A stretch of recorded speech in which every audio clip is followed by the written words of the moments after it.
आज 9 मार्च है 2025। तो कहते हैं योगी काम क्रोध को सहन करके उस स्थिति में रहते हैं और अंतर्मुख हो जाते हैं। और वो जानते हैं ये जो सुख है, काम माने क्या है। जब सुख की भावना जगत में है, विषय में है, तभी काम आता है। काम पूर्ति नहीं होता तो क्रोध आता है। तो भगवान कहते हैं वो अपने ही आत्मा में रहते हैं। यहाँ लक्षण कहते हैं, जो योगी है ब्रह्म को प्राप्त करते हैं, वो अपने स्थिति में कैसे प्राप्त करते हैं। श्री भगवान उवाच योऽन्तः सुखन्तरारामः तथान्तर्ज्योतिरेव यः स योगी ब्रह्मनिर्वाणं ब्रह्मभूतोऽधिगच्छति। यह अंतः सुख, अर्थात जो अपने अंदर ही सुख प्राप्त करते हैं। देखो, जो सुख है ना वो अंदर है, बाहर नहीं है। पहले इस श्लोक को देख लें। अंतर राम, रमण अपने अंदर ही करते हैं।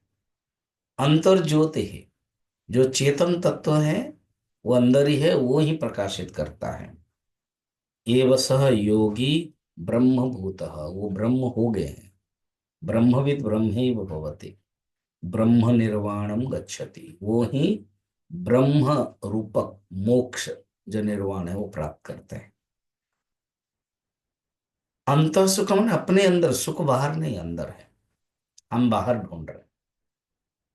जैसे मृग के नाभि में कस्तूरी है, सुगंधी हो रही है, वो बन राई जग फीरा, ढूंढत है, अंदर है। एक सुंदर कथा से समझ सकते हैं कि बहुत दूर से हरिद्वार तक एक सेठ जा रहा था, और अपने पुराने जमाने में वो अपना जो गंजी है उसी के अंदर अ, पोटली रखा था, उसे निकाल करके चाय पान के लिए पैसा दिया। तो एक चोर ने देखा कि ये सेठ है, तो देखा कि पता चला कि ये हरिद्वार जाने वाले हैं। तो उसने भी सोचा कि हम भी हरिद्वार जाएंगे और चोरी कर लेंगे। अब क्या हुआ, 3 रात की ट्रेन है हरिद्वार तक, दक्षिण भारत से जाने का है। तो हर रात वो गिनते थे पैसा और रखते थे, और रात में सो जाते थे दोनों। चोर धीरे से उठता था।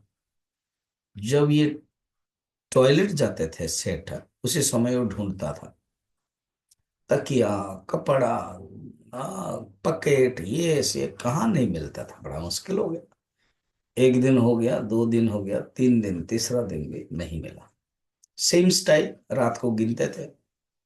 ये सवेरे सवेरे उठता था, दोनों ही उठते थे। सेठ पहले शौच आदि जाते थे, दातुन करते थे, उसी समय ढूंढता था। वही तो है, जब वो नहीं होंगे तभी ढूंढेगा। अब क्या होता था, जब ये जाता था बाथरूम, क्या सेठ के बाद ये जाता था, दुखी होके, मिलता नहीं था। तब सेठ अपना ढंग से निकाल करके फिर उसके सामने गिनते थे। सेठ को पता लगा ये चोर है और ये पैसा लेने के लिए आते थे। तो उन्होंने प्रणाम किया, प्रभु ये बताइए, मैं एक चोर हूं, मैं ऐसे, मतलब मुझे पता था, मगर ये बताइए सीक्रेट, आप ये पैसा रखते कहाँ था, मैं ढूंढ रहा था, मिलता नहीं था। अरे तुम जब टॉयलेट जाते थे ना नहा, मैं तुम्हारे तकिया के पास रखता था, तुम्हारे तकिया के अंदर। तुम मेरे तकिया में ढूंढते थे, मेरे कपड़े में ढूंढते थे, मगर तुम अपने आप में ढूंढ नहीं रहते थे। हम लोग भी यही करते हैं। हम सुख बाहर ढूंढते हैं, सुख अंदर है। युक्त सुख, जो अपने आत्म स्वरूप को जान लिया वो ही असली सुख प्राप्त करता है।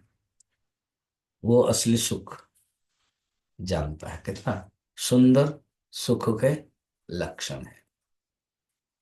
सुख बाहर में सुख है, मगर जो आत्म स्वरूप है ना, वो आनंद स्वरूप, वो सुख से कहीं बेहतर है। एंड जो शोक है, जो वो अपने अंदर है। शोक स्थान सहस्राणी भयस्थानि शतानि च। अरे मनुष्य को शोक भय ये सब होता रहता है।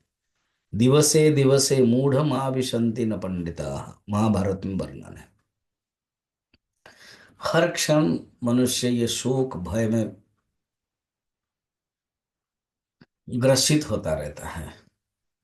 जब अंतर्मुखी होगा, बहिर्मुख से अंतर्मुख हो जा, अंतर्राम होगा, तब जीवन धन्य हो जाएगा।